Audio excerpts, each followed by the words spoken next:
Halo sejawat bidan, apa kabar? Kita ketemu lagi di kelas online Bidan Sehati.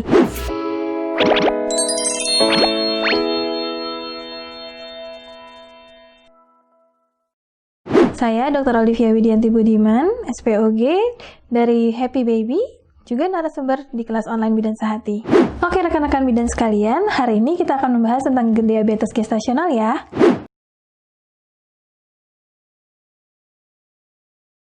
Diabetes gestasional itu apabila terjadi gangguan metabolisme glukosa selama hamil.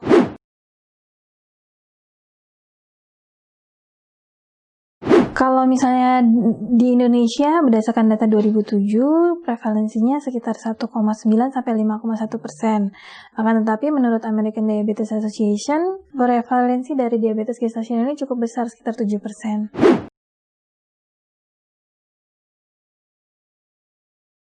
Faktor-faktornya ada banyak. Obesitas salah satunya, riwayat diabetes sebelumnya, riwayat diabetes pada keluarga, kemudian kalau misalnya dia ada abortus berulang, atau misalkan dia riwayat preeklamsia, riwayat kelahiran bayi besar sebelumnya, kemudian kalau dia sebelumnya ada gangguan haid, misalkan pasien dengan PCOS, hipertensi kronis, itu juga merupakan salah satu faktor resiko dari diabetes gestasional.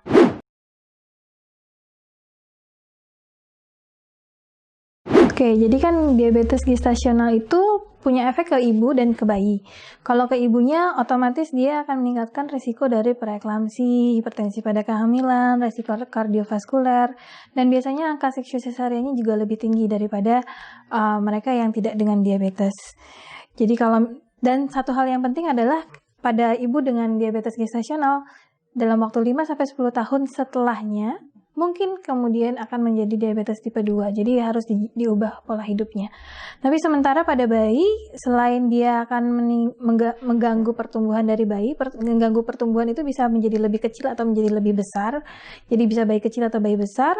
Selain itu dia akan meningkatkan resiko prematuritas, karena tadi efek komplikasi yang meningkat, kemudian dia juga bisa meningkatkan resiko, jadi bayinya besar tapi nggak matang organ-organnya gitu. Jadi keterlambatan pematangan paru dan biasanya resiko keguguran juga akan meningkat pada pasien-pasien dengan diabetes gestasional.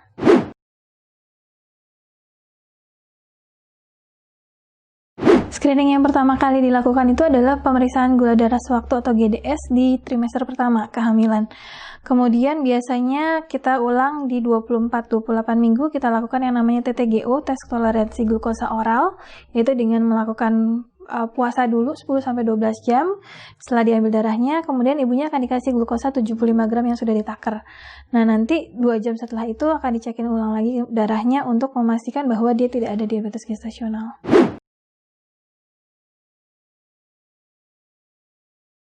Jadi kalau misalnya gula darah sewaktunya di atas 200 mg per desiliter, maka itu sudah bisa dikatakan diabetes gestasional.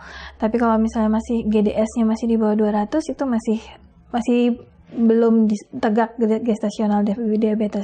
Tapi kita juga bisa melihat dengan melakukan pemeriksaan HbA1c. Kalau seandainya HbA1c-nya lebih dari 6,5%, maka itu tegak sebagai diabetes gestasional. Lalu yang tadi saya bilang bahwa sebenarnya kita harus melakukan TTGO ya. TTGO itu kita pakai 2 macam. Jadi gula puasa dan gula darah 2 jam setelah mengkonsumsi 75 gram glukosa. Jadi gula puasanya kalau seandainya di atas 92 mg per desiliter, maka itu tegak diabetes gestasional. Atau kalau misalnya 2 jam setelah glukosa challenge-nya itu tadi, itu di atas 153 mg per desiliter.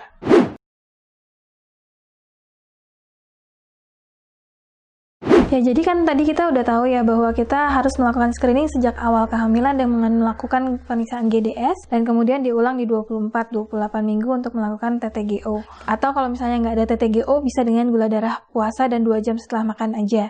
Nah, apabila kita mendapatkan ada peningkatan kadar gula darah, maka kita harus melakukan kolaborasi dengan dokter spesialis untuk melakukan evaluasi lebih lanjut. Kenapa? Karena yang tadi saya bilang kan bahwa gestational diabetes ini juga punya resiko untuk komplikasinya lebih besar pada ibu hamil. Jadi biasanya waktu kontrolnya juga akan lebih pendek daripada yang biasanya.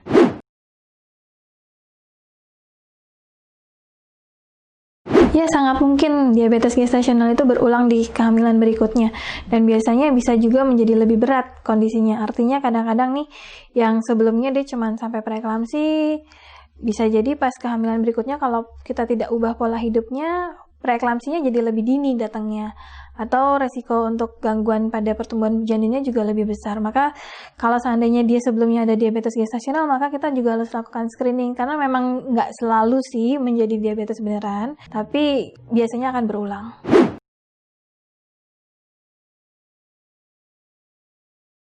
Oke, sebagai bidan, kita bisa memberikan edukasi ya buat pasien-pasiennya untuk mencoba menghindari karbohidrat yang dengan indeks glikemik tinggi. Itu bisa dilihat sih sebenarnya kalau kita browse, misalnya kayak roti, mie, yang dari tepung-tepung itu indeks glikemik tinggi. Es krim ya jelas ya. Jadi, tapi bukan berarti tidak makan.